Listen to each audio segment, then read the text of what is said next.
So how do you expand? You know, I got my first position minor pentatonic here in the 5th fret. You know, the 5th fret and the 8th fret on the 2 top strings.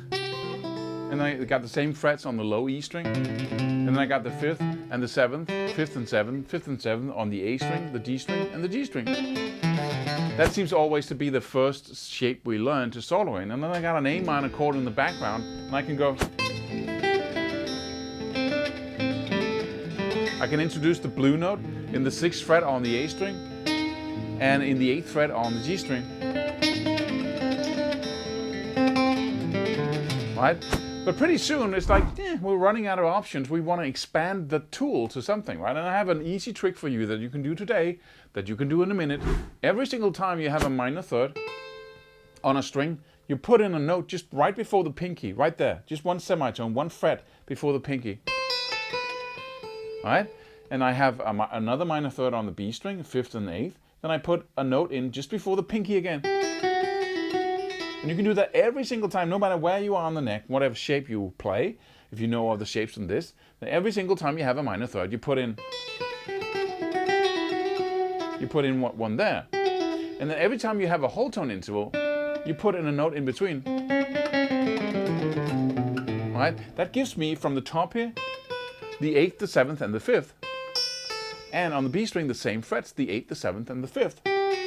And if I'm having a blue note with the pentatonic, which is the blues scale, then I got the 8th, the 7th, and the 5th again, but those I already had. Right, so that's the blue note and two pentatonic notes. Right, and then on the D string, I have normally in the pentatonic scale the 7th and the 5th, and I'm just going to put in one between. Right.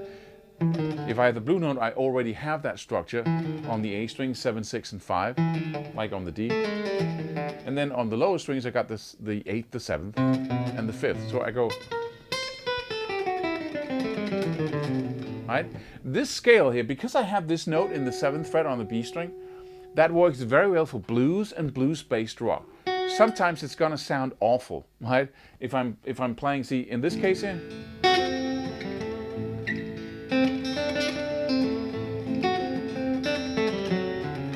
It sounds really nice, but if I start playing a chord progression in A minor, as soon as you have music that sounds like this,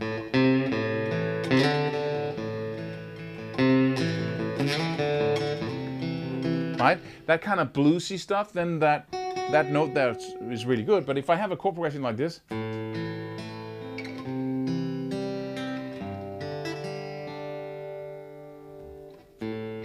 then it doesn't work. Doesn't work so well anymore, right? But this does.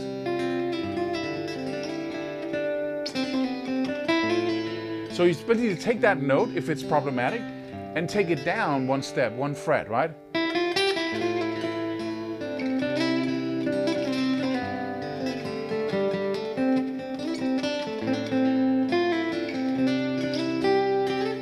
Right? And if you're playing on something bluesy,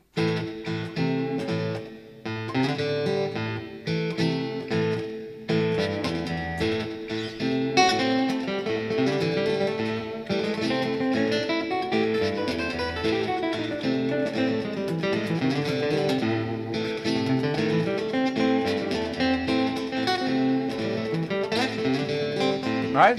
So that's a quick little expansion. You don't have to learn any new shapes. You just have to do something to the shapes you know already. With that said, I sincerely, so dearly hope that you will subscribe to this channel. So please hit that little whatever, right? Leave a comment if you have any questions. I read all the comments, and those will become future videos. So keep an eye on the channel, and I hope to see you in another video.